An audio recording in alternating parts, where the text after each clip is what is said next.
OK, look, we'll move on from all of that now. Michael, the conflict that you mentioned, Glenn Milne wrote a column for The Australian. He made certain assertions which The Australian then said were untrue and conceded that nobody had checked those matters with the Prime Minister's office.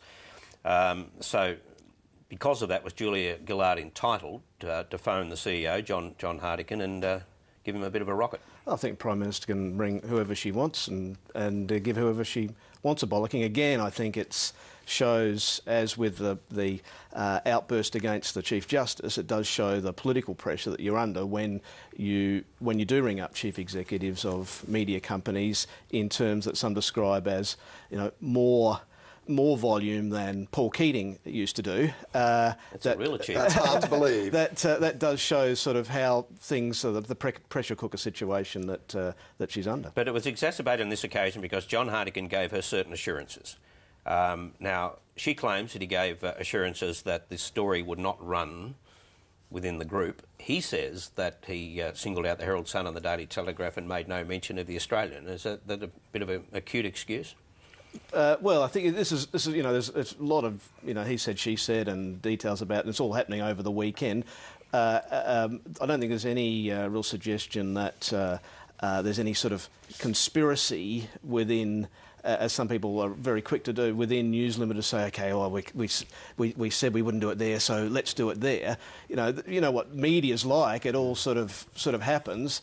And well, I know what media's like. Media should be about competition. One of the weirdest things about this completely odd little story is that there seems to be like this bunch of journos or commentators or whatever kicking around this allegedly red-hot document or set of allegations or whatever. And talking among themselves talking among themselves about how they're going to manage the story or how they're going to break it, like pointing to each other's columns and radio shows and whatever. Bring down the Prime Minister with right, it. all of that. That's pretty weird. Yeah, that's all. I think that's that has its oddities about it. But I think that when you boil it down, given what's been going on with the Craig Thomson situation, the facts that the Prime Minister was involved in a personal relationship years ago with a union official who has been alleged to have ripped off much larger amounts of money. All of which has been reported. Has been, but I don't. But what's the connection? Let me ask you: Do you think the mass of Australian people,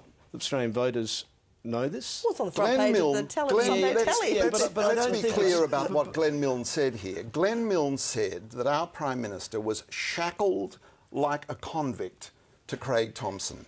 Now, there is no connection whatever between the two stories. One's an old bit of scuttlebutt, one is a new scandal. To say that the Prime Minister is shackled like a convict on the first I can't see that anyone is suggesting that Julia Gillard at the time was complicit in any way with what's going on. Like, nobody seems to be contesting that. So what's the story? So the only issue then is this woman's judgment in who she was going out with. And if that's the new standard for judging politicians, then a lot of people should be worried. And my question would be, why do you plumb the depths for this sort of sleaze when there's so much stuff going on the surface?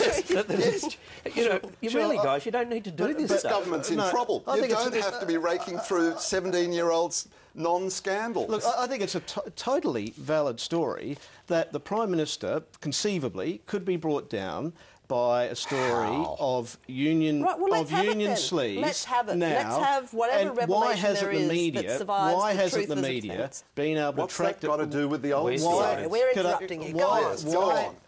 Why hasn't the media been able to track down the old boyfriend? No one's been able to do it. What's the relevance? Why haven't your News Limited's got thousands of journalists at its disposal? Get them on the job. She once had a dodgy boyfriend. What's the relevance? Sure. People, this is a valid story for people to know about. Is it a terrible? They do know about it. But is it a terrible thing that the Prime Minister's done? No one suggested anything like that. But it's a totally valid story. It's a totally valid story to know about. Totally valid non-story. You're continuing to insist that despite the fact that this story's been on the front page of some extremely high circulation newspapers, that people somehow don't know about. Well, it's been on the front page sort of now-ish. The point of Glenn Milne's story was to try to smear Julia Gillard's relationship with Craig Thomson by smearing her relationship with this other union official. It was a totally bodgy piece of logic and it was a disgrace.